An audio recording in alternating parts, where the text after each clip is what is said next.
இப்போ அரிசி உணவை மனிதர்கள் எப்போ சாப்பிட்டாங்க அப்படின்னு மனிதர்கள் பரவலாக இந்தியா, தமிழ்நாடு இங்கெல்லாம் அரிசி உணவை மனிதர்கள் எப்போ பரவலாக சாப்பிட ஆரம்பித்தாங்க அப்படின்னா பம்பு செட்டு வந்ததுக்கப்புறம் தான். பம்பு செட் ஏன்னா நெல் நீங்கள் விளைய வைக்கணும் அப்படின்னா உங்களுக்கு வயல் வரப்பில் தண்ணீர் எப்போவுமே நிரம்பி நிற்கணும் அப்படிங்கும்போது நீர்வளம் குறைந்த பகுதியில் நீங்கள் நெல்லை விளைய வைக்க முடியாது. நெல்லை விளைவிக்க முடியாது. ஏன்னா பம்பு செட்டு வர்றதுக்கு முன்பு எப்படி நீர்ப்பாசனம் இருந்ததுன்னா இந்த ஏத்தம் இறைச்சி தான், மாட்டை வச்சு ஏத்தம் இறைச்சி தான் அந்த தண்ணியை எடுத்து வயல்வெளியில் நிரப்பி அப்படி தான் அவங்க பண்ணிட்டு இருந்தாங்க. அப்படி இருக்கும்போது நெல்லெல்லாம் விளைய வைக்கவும் முடியாது. நெல்லெல்லாம் பார்த்தீங்கன்னா அது அறுவடைக்கு வர்றதுக்கு முன்னாடி வரைக்கும் வயலில் எப்பவும் தண்ணி நிரம்பியே நிற்கணும். அப்போ தான் நெல்லை வளர்க்க முடியும். அப்படி இருக்கும்போது நீர்ப்பாசனம் குறைவாக உள்ள தமிழ்நாட்டின் பெரும்பாலான பகுதிகளில் நெல்லை விளைய வைக்கவே முடியாது. எங்கே விளைய வச்சிருப்பாங்க அப்படின்னா இந்த காவிரி நீர்ப்பாசன பகுதி இருக்குல்ல, ஆற்று நீர்ப்பாசன பகுதி எப்பவும் தண்ணி வந்துக்கிட்டே இருக்கும். அந்த பகுதியில் மட்டும்தான் நெல்லை விளைய வச்சிருப்பாங்க. இப்போ அந்த காலங்களில் பார்த்தீங்கன்னா பம்பு செட்டுலாம் வராத காலங்களில் இந்த காவிரி நீர் பிரச்சனை, கர்நாடகா தண்ணி தர மாட்டேங்கிறாங்க, அந்த மாதிரியான பிரச்சனைலாம் கிடையாது. தண்ணி எப்போதும் வந்துக்கிட்டே இருக்கும். இன்றைக்கி தான் நிறைய டேமெல்லாம் அணைகள்லாம் கட்டி அவங்க நிறைய தண்ணீரை தேக்கி வைக்கிறாங்க. அவங்க தேவைக்கு போக மீதி தண்ணீரை அவங்க தேக்கி வைக்கிறாங்க. மிச்ச தண்ணி தான் நமக்கு வருது. அப்போ அந்த காலங்களில் ஒரு 50 வருஷத்துக்கு முன்னாடி, 100 வருஷத்துக்கு முன்னாடிலாம் காவிரி நீர் நமக்கு வர்றதுல எந்த பிரச்சனையுமே கிடையாது. அப்போ அப்படி வரும்போது தான் அந்த மாதிரியான பகுதிகளில் காவிரி நீர் பாசனம் இருக்குல்ல, தஞ்சாவூர் அந்த மாதிரியான பகுதிகளில் மட்டும்தான் இந்த நெல் விளைய வச்சுருக்காங்க. அதுவே தென் தமிழ்நாடு, திருநெல்வேலி, தூத்துக்குடி, இப்படி இப்போ விழுப்புரம், இந்த மாதிரி திருவண்ணாமலை இந்த மாதிரியான பகுதிகளில் எப்போவுமே தண்ணீர் வளம் நிறைந்த பகுதி கிடையாது. இந்த பகுதிகளில் நெல் விளைய வச்சிருக்க வாய்ப்பே கிடையாது. ஏன்னா நெல் விளைய வைக்கணும்னா உங்களுக்கு தண்ணீர் எப்பவும் வயலில் நிரம்பி நிற்கணும். அப்படி இருக்கும்போது நீங்கள் ஒரு பம்பு செட்டுலாம் வராத காலத்தில் மக்கள் எந்த பாசனத்தை நம்பி இருந்தாங்க? கிணறு வெட்டி இருந்தால் கூட குளத்து நீர் பாசனத்தை நம்பி இருந்தாங்க. அப்புறம் ஏரி நீர் பாசனம், அப்புறம் கிணற்று நீர் பாசனமாக இருந்தால் கூட அதை இறைக்கணும்ல, அந்த இறைச்சி வயலில் ஊற்றணும். பெரும்பாலும் ஒரு 100 வருஷத்துக்கு முன்னாடிலாம் கிணறு நோண்ட முடியுமா? அந்த தொழில்நுட்பம் இருந்ததா? 100 வருஷத்துக்கு முன்னாடி கிணறை நோண்டுகிற ஒரு 200 வருஷத்துக்கு முன்னாடி வெடி மருந்து வச்சு நீங்கள் கிணறு நோண்டணும். அந்த மாதிரியான வழக்கம் எல்லா பகுதிகளிலுமே இருந்ததா? அந்த தொழில்நுட்பம் அப்போ நமக்கு கிடைச்சிருந்ததா, நம்மகிட்ட இருந்ததா? அப்படின்னா தான் உங்களால் கிணறு தோண்ட முடியும். அப்படி இல்லாத பட்சத்தில் வெறும் ஏரி நீர் பாசனம், குளத்து நீர் பாசனத்தை மட்டும்தான் நம்பி அந்த கால மக்கள் விவசாயம் பார்த்துருப்பாங்க. அப்படி இருக்கும்போது ஏரியில் எப்போவுமே தண்ணி இருந்தது அப்படின்னா தான் மட்டும்தான் நீங்கள் நெல்லெல்லாம் விளைய வைக்க முடியும். ஏரி நீர் பாசனத்தை மட்டுமே நம்பி மக்கள் வாழ்ந்து கொண்டிருந்த காலங்களில் ஒரு 100 வருஷத்துக்கு முன்னாடி, 200 வருஷத்துக்கு முன்னாடி ஆற்று நீர் பாசனத்துக்கு வழி இல்லாத வெறும் ஏரி மற்றும் குளத்து நீர் பாசனத்தை மட்டுமே நம்பியிருந்த அந்த ஒரு 100-200 வருஷத்துக்கு முன்னாடி இருக்கிற மக்கள் எப்படி நெல்லை விளைய வைத்திருப்பார்கள்? அப்போ நெல்லை விளைய வைக்கிறவங்க யாராக இருந்திருப்பாங்கன்னா அந்த காலத்தில் காவிரி நீர் பாசன பகுதியில் தான். எப்போ பார்த்தாலும் தண்ணி வந்துக்கிட்டே இருக்கும். அதுவும் ஆற்றங்கரையோரம் தான். ஆற்றங்கரையோரம் மட்டும்தான் தண்ணி வந்துக்கிட்டே இருக்கும். அந்த கால்வாயில் தண்ணி ஓடிக்கிட்டே இருக்கும். அந்த பகுதிகளில் தான் நெல்லை விளைய வைக்க முடியும். வேற எந்த ஒரு பகுதியிலையும், தமிழ்நாட்டில் வேற எந்த ஒரு பகுதியிலையும் ஆற்று நீர் பாசனம் இல்லாத தமிழ்நாட்டின் எந்த ஒரு பகுதியிலையும் நெல்லை விளைய வச்சிருக்க முடியாது. குறைவான தண்ணீர் தேவைப்படுகிற இந்த சோளம், கேழ்வரகு இதைத்தான் விளைய வச்சிருப்பாங்க. அப்போ யார் அரிசி உணவுகளை கடந்த காலங்களில் சாப்பிட்டாங்க? 50 வருஷத்துக்கு முன்னாடி, பம்பு செட்டு வராத காலத்திற்கு முன்பு யார் 100 வருஷத்துக்கு முன்னாடி, 200 வருஷத்துக்கு முன்னாடி யார் அரிசி உணவை சாப்பிட்ருப்பாங்கன்னா இந்த காவிரி நீர் பாசன பகுதி இருக்குல்ல, தமிழ்நாட்டை பொறுத்தவரையில் காவிரி நீர் பாசன பகுதி அல்லது வைகை இந்த மாதிரி ஆற்று நீர் பாசனம் ஆறு எங்கெல்லாம் ஓடுதோ அதற்கு அருகில் இருப்பவர்கள் மட்டும்தான் நெல்லை உற்பத்தி செய்திருக்க முடியும். அப்போ அவங்க மட்டும்தான் அந்த நெல்லை சாப்பிட்ருப்பாங்க. அந்த நெல்லுங்கிறது அரிசிங்கிறது அன்னைக்கு அவங்களுக்கு அரிதான ஒரு உணவாக, அதாவது ரொம்ப அரிதான ஒரு உணவாக இருந்திருக்கும். அதை அவங்க வியாபாரம் பண்ணியிருக்க மாட்டாங்க. அவங்க தேவைக்கு மட்டும்தான் அவங்க உற்பத்தி பண்ணியிருப்பாங்க. அவங்க தேவைக்கு போக அதிகமாக அவங்க உற்பத்தி பண்ணியிருந்தா கூட அதை வாங்குகிறவர்கள் யாராக இருந்திருப்பாங்கன்னா பக்கத்தில் உள்ளவங்களா இருந்திருப்பாங்க. அதை தாண்டி இப்போ திருநெல்வேலியில் அதிக மழையே கிடையாது. அப்போ அங்கே இருக்கிற அதிக மழையே கிடையாது. அப்படிங்கும்போது அதிக தண்ணீர் வசதி இல்லாத அந்த பகுதியில் திருநெல்வேலியில் இருக்கிறவங்க நெல் உற்பத்தி பண்ணுறதுக்கு வாய்ப்பே கிடையாது. அப்படி இருந்தும் அவங்க ஒருவேளை நெல் சாப்பிட்ருந்தாங்கன்னா யார் சாப்பிட்ருப்பாங்க அப்படின்னா பணக்காரங்க மட்டும்தான் சாப்பிட்ருப்பாங்க.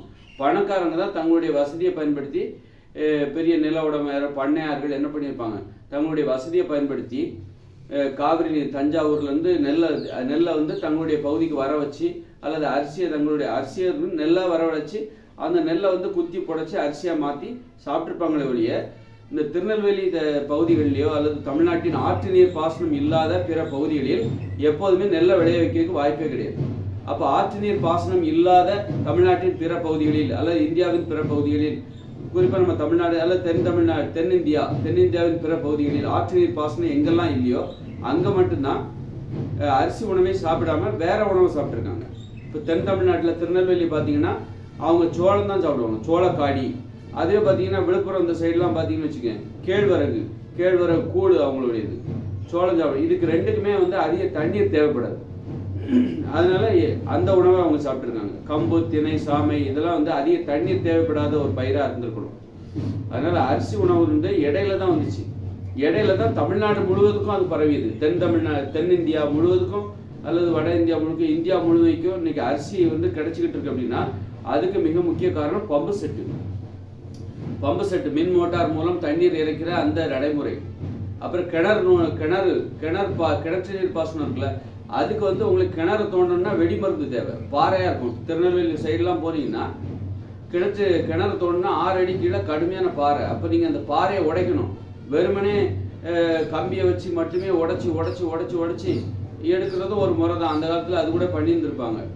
இருந்தாலும் அப்போ அதிக கிணறுகள் செஞ்சிருக்க முடியாது. அப்புறம் வெடி மருந்து எல்லாம் வச்சு கண்டுபிடிக்கும் போது தான் இன்னும் நிறைய கிணறுகள் தோண்டுறதுக்கு அதிக வாய்ப்பு இருந்திருக்கு. அப்படி இருந்தால் கூட நீங்கள் கிணறு தோண்டி அதுலேருந்து வெறும் ஏற்ற இறைச்சி மட்டுமே தண்ணீரை இறைக்க முடியாது. ஆனால் கிணறு இருக்கும்போது தான் பம்பு செட்டு நமக்கு அங்கே பயன்படும். பம்பு செட்டை வச்சு தண்ணி இறைக்கிறாங்கன்னா அங்கே கிணறு இருக்கணும். அப்போ கிணற்றை நோண்டுவதற்கான தொழில்நுட்பம் எப்போ வந்துச்சு? அப்போதான் வந்து இந்த பம்பு செட்டு கலாச்சாரமும் வருது. பம்பு செட்டை வைத்து தண்ணீரை இறைச்சி நெல் வயலுக்கு நிரம்ப தண்ணீர் பாய்ச்சிக்கிற அந்த வழக்கம் அப்போதான் வருது.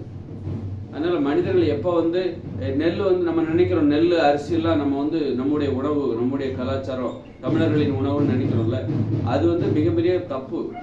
நெல் வந்து கடந்த காலங்களில் தமிழ்நாட்டில் இருக்கிற எல்லாருமே சாப்பிடல.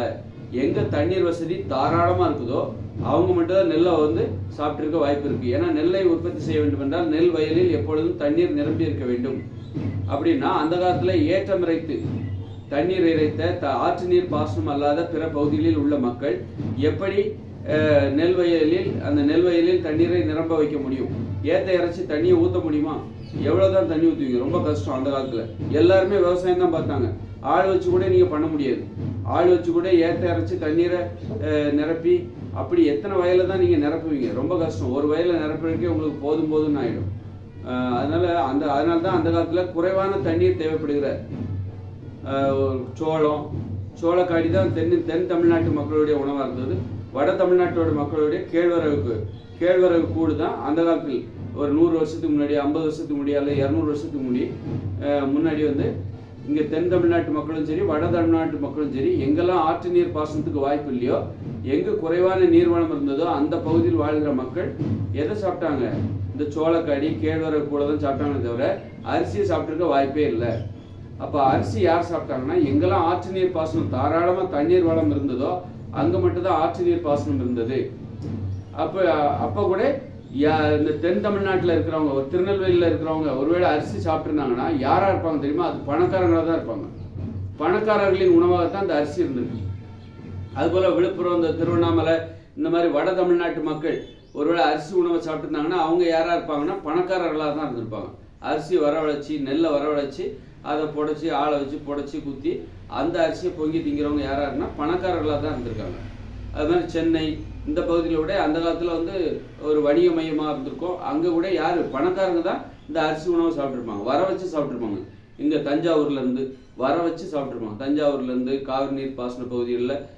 மற்றபடி வந்து இந்த காவிரி நீர் பாசன பகுதிகளில் அவங்க நெல்லை உற்பத்தி பண்ணுறாங்களா, ஏன் அவங்க தமிழ்நாட்டு முழுக்கும் கொடுக்க முடியாதா? அப்படின்னா கொடுக்க முடியாது. ஏன்னா அன்றைக்கி வெறும் மனித உழைப்பு மூலமாக தான் அவங்க அந்த நெல்லை உற்பத்தி பண்ணுறாங்க. அவங்க தேவைக்கு அது போதுமானதாக இருந்திருக்கும். பக்கத்தில் உள்ளவங்களாம் வாங்கிப்பாங்க. பக்கத்தில் இருக்கிற ஆற்று நீர் பாசனம் குறைவாகிற அதுவே காவிரி நீர் பாசனமாக இருந்தாலும் அதுக்கு பக்கத்தில் இருப்பாங்க. ஆற்று நீர் பாசனம் குறைவாக வருகிற பக்கத்து ஊர்கள் அவங்களே வாங்கிப்பாங்க. ஏன்னா ரொம்ப தூரம்லாம் அந்த காலத்தில் போக்குவரத்து வசதியே கிடையாது. நீங்கள் மாட்டு வண்டி மூலமாக தான் நீங்கள் ஒரு ஒரு உணவை இன்னொரு ஊருக்கு கொண்டு போகணும் அப்படிங்கும்போது தஞ்சாவூர்லேருந்து திருநெல்வேலி வரைக்கும் மாட்டு வண்டியில் போயிருப்பாங்களா? போயிருக்க முடியாது. எத்தனை நாள், பல நாட்கள் பயணித்து அவங்க போயிருப்பாங்களா? போயிருக்க முடியாது. அதுபோல் தஞ்சாவூர்லேருந்து விழுப்புரம் சென்னை வரைக்கும் அவங்க வந்திருப்பாங்களா? அப்போ ரொம்ப கஷ்டம். அப்படி வர வைப்பதாக இருந்தால் அது பணக்காரங்க தான் வர வச்சு சாப்பிட்ருப்பாங்க. அதிக விலையாக, அதுக்கு அதிக விலை கொடுக்க வேண்டியிருக்கும். அப்படி அப்போ அந்த காலத்துலாம் தார் ரோடெலாம் கிடையாது. அப்போ அந்த காலத்தில் மண் ரோடு தான். சரியான வழிபாதைங்கிறது உங்களுக்கு போர்டெல்லாம் வச்சுருக்க மாட்டாங்க. இந்த பக்கம் போனால் திருச்சி 25 கிலோமீட்டர் அப்படிலாம் அந்த காலத்துலலாம் இருந்திருக்காது. அந்த காலத்தில் ஏகப்பட்ட மரம் வேறு இருந்திருக்கும். விவசாயத்தை மட்டுமே நம்பி வாழ்ந்த 50-100 வருஷத்துக்கு முன்னாடி ஏகப்பட்ட மரம் இருக்கும். நம்ம எந்த திசையில் போகிறோம், உங்களுக்கு யார் வழிகாட்டுவா, எப்படி சென்னைக்கு போகணும், எப்படி நான் வந்து ஒரு வண்டியில் நீங்கள் நெல் மூட்டை ஏற்றிட்டு நீங்கள் திருநெல்வேலிக்கு போகிறீங்கன்னு வச்சுக்கோங்க. தஞ்சாவூர்லேருந்து திருநெல்வேலிக்கு போகிறீங்கன்னா உங்களுக்கு அந்த வழிபாதையை யார் சொல்லுவா? இப்படி நிறைய பிரச்சனைகள் அந்த காலத்தில் இருந்தது. அதனால் உணவை ஏற்றுமதி செய்கிறது கண்டிப்பாக அந்த காலத்தில் ரொம்ப வெகு தொலைவுக்கு ஏற்றுமதி செஞ்சிருக்க வாய்ப்பே கிடையாது. அதனால் பக்கத்தில் உள்ளவங்க தான் நெல் உற்பத்தி செய்யப்படுற அந்த தஞ்சாவூர் பகுதிகளில் இருந்து பக்கத்து ஊர்களில் மட்டும்தான் அந்த நெல் கொடுக்கப்பட்டிருக்கும். நெல்லோட அந்த அரிசியோட உணவு, அந்த அரிசி உணவு ருசிக்கு அடிமையான மக்கள் பக்கத்து ஊரில் இருந்து தான் அதை வாங்கிப்பாங்க. அதை தாண்டி போவதற்கு வாய்ப்பு இல்லை. மற்றபடி அதை உற்பத்தி பண்ணுறாங்கல்ல, அவங்க மட்டுமே அதை சாப்பிட்டுப்பாங்க.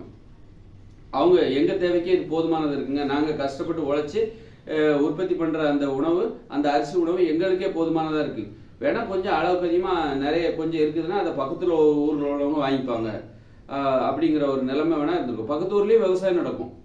ஆனால் அவங்க பக்கத்தூர்னா அதாவது நீர்வாசனம், அந்த காவிரி நீர் பாசனம் இருக்குல்ல, அது அந்த பாசன வசதி குறைஞ்சிக்கிட்டே போகும். வெளியில் கொஞ்சம் தள்ளி போகும்போது இங்கே காவிரியார் இருக்குன்னா அதுக்கு பக்கத்தில் உள்ளவங்களுக்கு நல்ல தண்ணி கிடைக்கும். அதுக்கு அடுத்தடுத்து போக தண்ணி குறைவாக கிடைக்கும். அப்போ அவங்க பாசனத்தை மாற்றி ஆகணும். அவங்க நெல்லை உற்பத்தி பண்ண முடியாது. யாருக்கு தண்ணி தாராளமாக கிடைக்குதோ அவங்க மட்டும் தான் நெல்லை உற்பத்தி பண்ண முடியும். அப்போ அந்த ஆற்று நீர் பாசனத்துலேருந்து நீங்கள் தள்ளி போகும்போது உங்கள் நெல் உற்பத்தி பண்ணுற அந்த வழக்கமே அந்த மக்கள்கிட்ட இல்லாமல் இருக்கும். அவங்க வேற எதையாவது உற்பத்தி பண்ணுவாங்க. குறைவான தண்ணீர் தேவைப்படுகிற வேற ஏதாவது உணவுப் பொருளை உற்பத்தி பண்ணுவாங்க. ஆனால் அவங்களும் விவசாயம் பண்ணுவாங்க. அப்படி இருக்கும்போது அவங்க உற்பத்தி பண்ணுற உணவை தான் அவங்க சாப்பிடுவாங்க. யார்கிட்டயோ காசை கொடுத்து பணத்தை கொடுத்து வாங்குகிற வழக்கம் அந்த காலத்தில் எல்லா மக்கள்கிட்டையும் மிக குறைவு. அவங்கவுங்க உற்பத்தி பண்ணுறதான் சாப்பிட்டு இருந்தாங்க. அப்படி சாப்பிட்றவங்க யாராக இருக்கணும் அப்படின்னா அந்த காலத்தில் பணக்காரர்கள், அந்த காலத்தில் பெரிய பண்ணையார்கள், அவங்க தான் அரிசி உணவுக்கு அடிமையாகி தங்களிடம் இருக்கிற பண வசதி, ஆள் வசதியை பயன்படுத்திக்கிட்டு, ஆள் பலத்தை பயன்படுத்தி கொண்டு ரொம்ப தொலைதூரத்துல இருந்துலாம் நெல்லை மூட்டை மூட்டையாக தங்களுடைய பகுதிக்கு வர வச்சு சாப்பிட்ருப்பாங்க. அப்போ கூட ரொம்ப தொலைவு கூட போயிருக்க முடியாது. பணக்காரர்கள் கூட வாங்க முடியாத, அதாவது திருநெல்வேலியில் இருக்காங்க, குறைந்த தண்ணீர் வளம் உள்ள அந்த திருநெல்வேலியில் இருக்கிற ஒரு பணக்காரர் கூட நெல்லை வாங்க முடியாத சூழல் அன்னைக்கு இருந்தது. அரிசியை வாங்க முடியாத சூழல், ஒரு தஞ்சாவூர்லேருந்து அரிசியை தனது பகுதிக்கு வர வைக்க முடியாத ஒரு சூழல் அன்னைக்கு இருந்தது. அந்த மாதிரி அரிசி உணவுங்கிறதே என்னன்னு தெரியாத மக்கள் தான் 50 வருஷத்துக்கு முன்னாடி இருந்தாங்க. பெரும்பாலும் அரிசின்னா என்னப்பா, அது ஒரு காலகட்டத்துக்கு அது வரைக்கும் சோளக்காடியை தான் கரைச்சி குடிச்சிட்டு இருந்தாங்க. அதுக்கு முன்னாடி வேற ஏதாவது சாமம் திணை அப்படின்னு எதையாவது சாப்பிட்டுட்டு இருந்திருப்பாங்க. அப்புறம் சோளக்காடியை கரைச்சி குடிச்சிட்டு இருந்தாங்க. அப்புறம் தான் இந்த திருநெல்வேலி மாவட்டத்து மக்கள் குறைந்த தண்ணீர் வளம் உள்ள பகுதி, இங்கே வட தமிழ்நாடு பார்த்தீங்கன்னா திருவண்ணாமலை விழுப்புரம் இந்த சைட்லாம் பார்த்தீங்கன்னா அவங்க கேழ்வரகு கூழ் சாப்பிட்ருக்காங்க. அவங்களுக்கு சோளக்காடினா என்னன்னு தெரியாது. கேழ்வரகு கூழை சாப்பிட்டுட்டு இருக்காங்க. கேழ்வரகு கூழ்னா என்னன்னு தென் தமிழ்நாட்டில் உள்ளவங்களுக்கு ஒரு 50 வருஷத்துக்கு முன்னாடி வரைக்கும் தெரியாது. இப்படி இப்படி உணவு முறை என்பது பார்த்தீங்கன்னா அந்தந்த பகுதிக்கு அந்தந்த பகுதிக்கானதா இன்னொரு பகுதியில் உள்ள உணவு கலாச்சாரம் இவங்கள பாதிக்காது. இன்னைக்கு பார்த்தீங்கன்னா நம்ம கோதுமையெல்லாம் சாப்பிட்றோம். காரணம் போக்குவரத்து வாகனங்கள். அங்கே வட மாநிலத்தில் உற்பத்தி செய்யப்படுகிற கோதுமை என்பது நமது நாட்டுக்கு வருது. இதுக்கெல்லாம் போக்குவரத்து வாகன வசதிகள் தான் காரணம். அன்னைக்கு போக்குவரத்து, அப்புறம் தகவல் தொடர்பு, போக்குவரத்து வாகன வசதி, ஏற்றுமதி பண்ணுற அந்த வசதி, அதனால தான் அதை நம்ம இன்னைக்கு கோதுமை சாப்பிட்றோம். இந்த போக்குவரத்து வாகன வசதி எதுவும் இல்லாத, கப்பல், காரு, லாரி எதுவும் இல்லாத அக்காலங்களில் 50-30 வருஷத்துக்கு முன்னாடி கண்டிப்பாக அந்தந்த பகுதியில் உற்பத்தி செய்யப்படுகிற உணவை தான் சாப்பிட்டு இருப்பார்கள் மக்கள். அப்படி சாப்பிடும் பொழுது அந்தந்த பகுதியில் என்ன உற்பத்தி செய்ய முடியும், அந்தந்த பகுதியில் இருக்கிற நீர்வளத்திற்கு தகுந்தாற் போன்று தான் அவர்கள் அதை உற்பத்தி செய்ய முடியும். அப்படி பார்க்கும்போது அரிசி உணவு என்பது எல்லா மக்களும் சாப்பிட்டு இருக்க வாய்ப்பில்லை. எங்கெல்லாம் தண்ணி வசதி அதிகமாக இருக்கோ அவங்க தான் சாப்பிட்ருப்பாங்க. தண்ணி வசதி குறைவாக இருக்கிற மக்கள் தண்ணீர் வசதி குறைவாக தேவைப்படுகிற ஒரு பயிரை தான் அவங்க பயிரிட்டு சாப்பிட்ருப்பாங்க என்பது எனக்கு கருத்து. ஏன்னா நீங்கள் அரிசி, நம்முடைய கலாச்சாரம், அரிசி உணவு, அப்புறம் ஏதோ சொல்லுவாங்க குதிரைவாலி, அப்புறம் ஏதோ கருப்பு நிற அரிசி இதெல்லாம் சொல்கிறாங்க.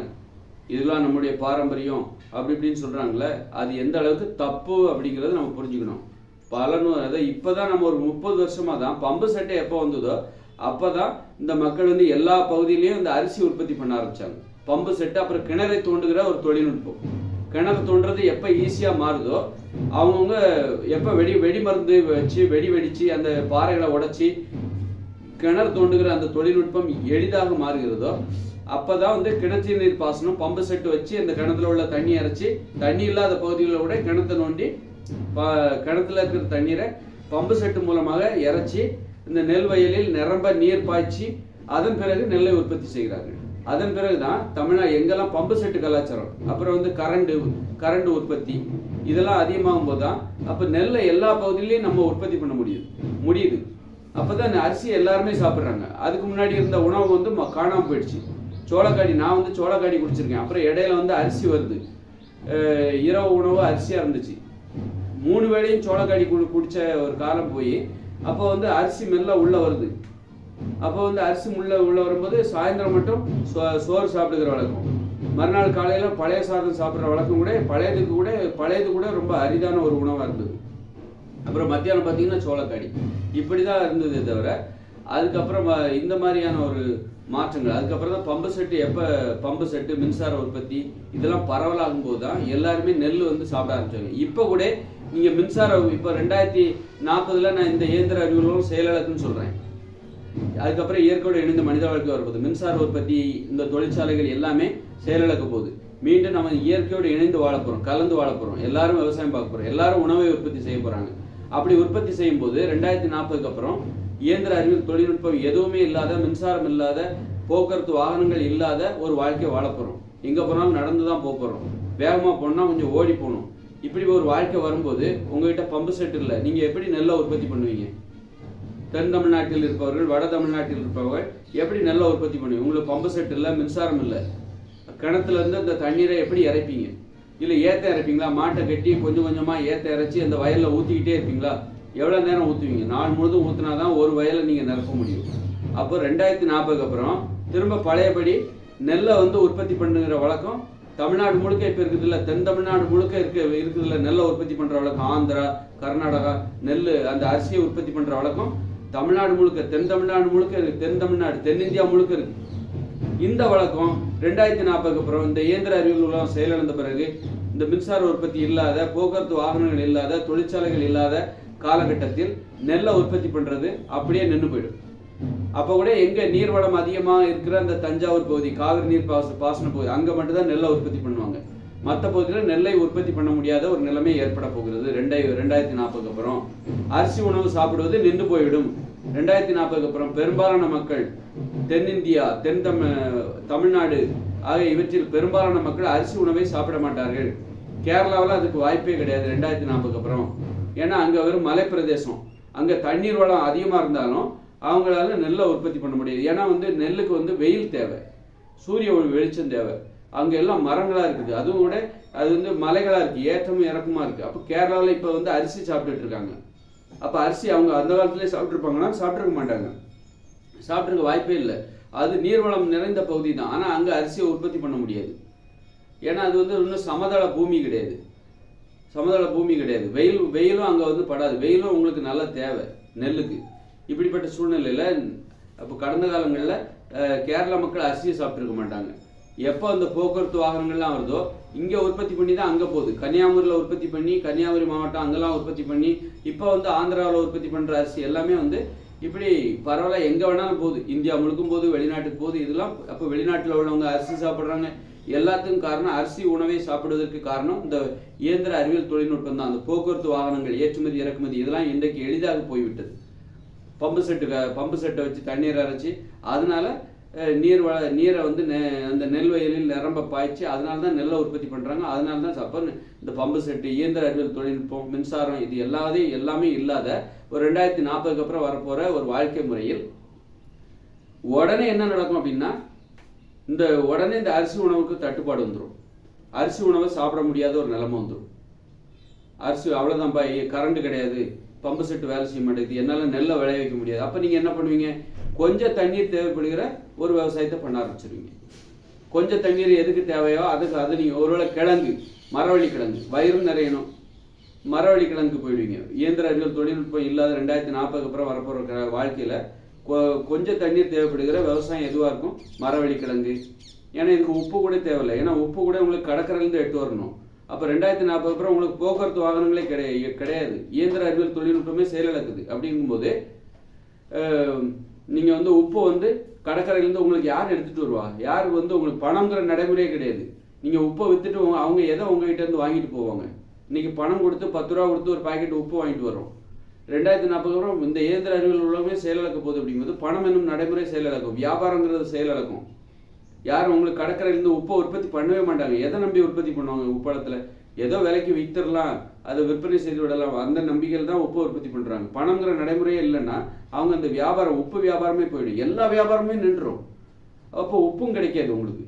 அப்போ உப்பு பயன்படாத, உப்பு தேவைப்படாத ஒரு உணவை தான் 2040 அப்புறம் எல்லாருமே சாப்பிட போகிறாங்க உலகம் முழுக்க. உப்பு தேவைப்படாத உணவு எது? கிழங்கு. கிழங்கு வந்து உங்களுக்கு உப்பு தேவைப்படும். மரவள்ளி கிழங்கு, சக்கரவள்ளி கிழங்கு உப்பு தேவைப்படாது. அப்புறம் பழங்கள், காய்கறிகள், இதுக்கு உப்பு தேவையில்லை. காய்கறியை வந்து நீங்கள் அவிச்சிங்கன்னா, வேக வச்சிங்கன்னா உப்பு தேவை, பச்சையாக சாப்பிட்டீங்கன்னா உப்பு தேவையில்லை, பழங்களுக்கு உப்பு தேவையில்லை. இப்படி உப்பு தேவைப்படாத உணவை 2040 அப்புறம் உலகில் உள்ள மக்கள் சாப்பிட போகிறாங்க. ஏன்னா கடற்கரையிலிருந்து உற்பத்தி பண்ணுகிற அந்த உப்பு உலகின் பல்வேறு பகுதிகளுக்கு விற்பனை, வியாபாரம் செய்வதற்கு 2040 அப்புறம் வாய்ப்பு இல்லை. ஏன்னா இந்த உலகம் செயலிழந்து போகும். பணம் என்கிற பணத்துக்கு மதிப்பு கிடையாது. பணம் வெறும் காகிதமாக, அதுக்கு மதிப்பு இருக்கும்போது தான் அது பணம். அதுக்கு மதிப்பு இல்லைன்னா அது வெறும் காகிதம் தான். அந்த மாதிரியான ஒரு வாழ்க்கை முறை வரப்போகுது. அதனால அரிசியை ரொம்ப அப்படி வியந்து பார்க்காதீங்க. அது இடையில வந்தது. எதனால நாம அரிசி உணவை சாப்பிட்றோம், என்னென்ன காரணம்? இது ஒரு செயற்கையான நடைமுறை. செயற்கையாக நம்ம பண்ணிட்டு இருக்கோம். செயற்கையாக அந்த தொழில்நுட்பத்தின் மூலமாக தான் மின்சாரம், பம்பு செட்டு, அப்புறம் போக்குவரத்து வாகன வசதி, இது போன்ற நடைமுறை காலமாக இது போன்ற நடைமுறைகள் நம் வாழ்க்கையில் திணிக்கப்பட்ட ஒரு உணவு தான் அரிசி உணவு. அது ஒரு இயற்கையான உணவு கிடையாது என்பதை நாம் மறந்துவிடக்கூடாது. அதனால நம்ம பகுதியில் என்ன விளைவிக்க முடியும்? ஒரு பாலைவனத்தில் என்ன சாப்பிட முடியும்? அங்கே இருக்கிற தண்ணி வசதிக்கும் அங்கே இருக்கிற சீதோஷ்ணத்துக்கும் என்ன சாப்பிட முடியும்? அதுதான் அங்கே உள்ள மக்களுக்கான இயற்கையான உணவாக இருக்க முடியும். அப்புறம் பனிப்பிரதேசங்களில் அவங்க சாப்பிட்ற உணவு என்னது? அந்த பகுதிகளில் என்ன உற்பத்தி ஆகுதோ அதுதான் இயற்கையானது. அதுபோல் நம்மளை மாதிரி வட தமிழ்நாடு, தென் தமிழ்நாடு, குறைந்த நீர்வளம் உள்ள தமிழ்நாட்டு பகுதியில் இங்கே இருக்கிற நீர்வளத்துக்கு தகுந்த மாதிரி நம்ம என்ன சாப்பிடணுமோ அதுதான் நம்ம சாப்பிடணும். அதான் நமக்கான இயற்கையான உணவாக இருக்க முடியும். அப்படி பார்க்கும்போது நீங்கள் நெல், அரிசியெல்லாம் சாப்பிட்றீங்கன்னா அது நமது நீர்வளத்திற்கு ஏற்றதா, இயற்கையான நீர்வளத்திற்கு இது பொருத்தமான ஒரு பயிரா அப்படின்னு பார்க்கும்போது இது இல்லை, நமக்கு திணிக்கப்பட்டது. நமது மனித வாழ்க்கையில் இங்குள்ள குறைவான நீர்வளம் இருக்கிற பகுதியில் இன்னைக்கு உலகம் முழுக்க இந்த அரிசி உணவு திணிக்கப்பட்டிருக்கு. பாலைவனத்தில் கூட அவங்களும் அதுதான் சாப்பிட்றாங்க, அரிசி தான் சாப்பிட்றாங்க. அப்படி இருக்கும்போது இது ஒரு செயற்கையான திணிக்கப்பட்ட ஒரு உணவு. இந்த இயந்திர அறிவியல் தொழில்நுட்பத்தின் மூலமாக திணிக்கப்பட்டது. அதனால இதை நம்முடைய கலாச்சாரம்னு கொண்டாடாதீங்க. ஒரு 100 வருஷத்துக்கு முன்னாடி, 50 வருஷத்துக்கு முன்னாடி எல்லாருமே இதை சாப்பிட்டிருக்க வாய்ப்பே கிடையாது. இது 50 வருஷத்துக்கு முன்னாடி, 30 வருஷத்துக்கு முன்னாடி தாங்க இந்த அரிசி உணவு எல்லாரும் சாப்பிட்டுட்டு வர்றாங்க. அதுக்கு முன்னாடி கூட உலகம் முழுக்கவே இது கிடையாது. இன்னைக்கு உலகம் முழுக்க போய் இருக்குதுன்னா அது இயந்திர அறிவியல் தொழில்நுட்பம் மூலமாக செயற்கையாக ஒரு திணிக்கப்பட்ட ஒரு உணவு இது என்பதை நாம் மறந்துவிடக்கூடாது.